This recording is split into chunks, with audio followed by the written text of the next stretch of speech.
Well, welcome back to the porch. I have a story for you today.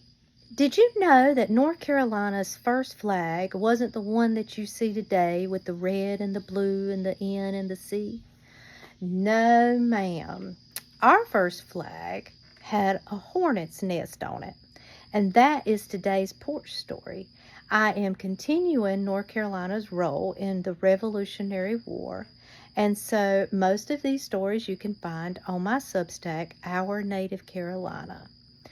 Anyway, today's story is called The Hornet's Nest, the first flag, the first North Carolina flag that accidentally invented a war mascot. It's the revolutionary tale of how North Carolina weaponized a bug and called it patriotism. So I thought that I would read it to you if you don't mind. So let's begin. North Carolina didn't ease its way into the Revolution like a polite guest slipping quietly into church. No, ma'am.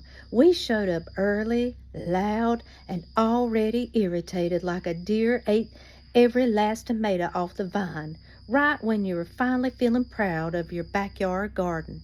That's a true story, and I'm going to write about that coming out in August. It's very humorous, but still aggravating. Continuing. And because we are who we are, our first flag wasn't a noble eagle or a majestic seal or even a tasteful palmetto. No shade to our South Carolina brothers and sisters. We love you too. Nope. The earliest symbol we rallied under was a hornet's nest, a whole buzzing, stinging, don't start none, won't be none hornet's nest. You see, it all started when British General Charles Cornwallis rode into Charlotte expecting a warm welcome, or at least a tepid one. Instead, he found himself swarmed by local militia who fought like they had chores waiting at home and no time for British nonsense.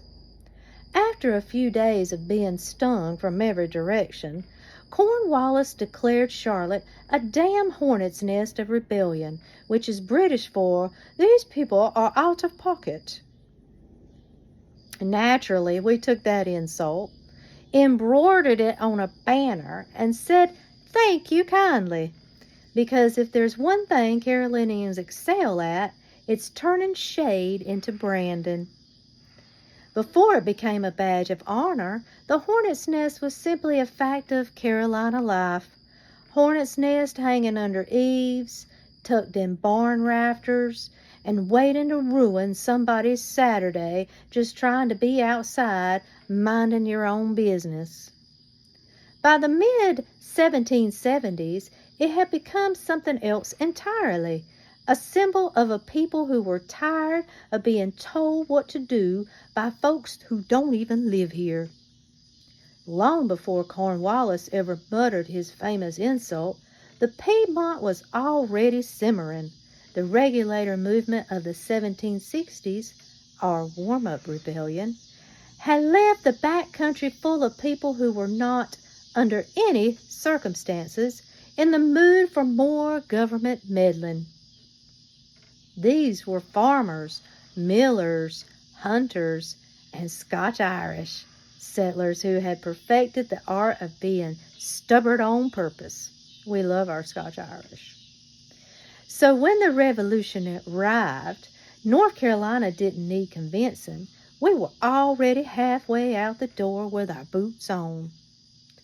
By 1775, militia companies across Mecklenburg and Rowan counties began using the hornet's nest as a symbol of local resistance. It appeared on militia buttons, tiny metal warnings pinned to jackets, company banners often hand-painted, sometimes uneven, always enthusiastic and local seals, including the Mecklenburg County seal that still features the nest today. The hornet's nest wasn't chosen because it was pretty. It was chosen because it was accurate.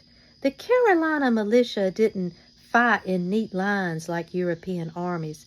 They fought from behind trees, from backyard gardens, from the shadows of their own porches.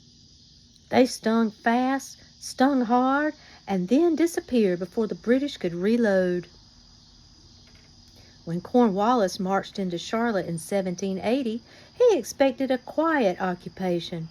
What he got instead was a swarm of irritated locals who treated his army like an unwelcome guest who overstayed his visit and eaten all the good leftovers. After days of ambushes, sniping, and general Carolina mischief, he finally snapped and called the town a damn hornet's nest of rebellion.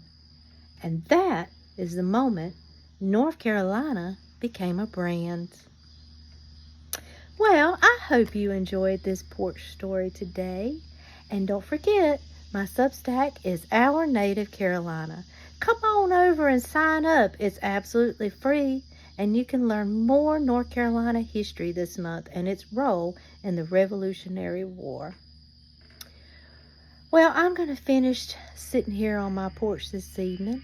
And I hope you all have a good evening. And I will see you next time.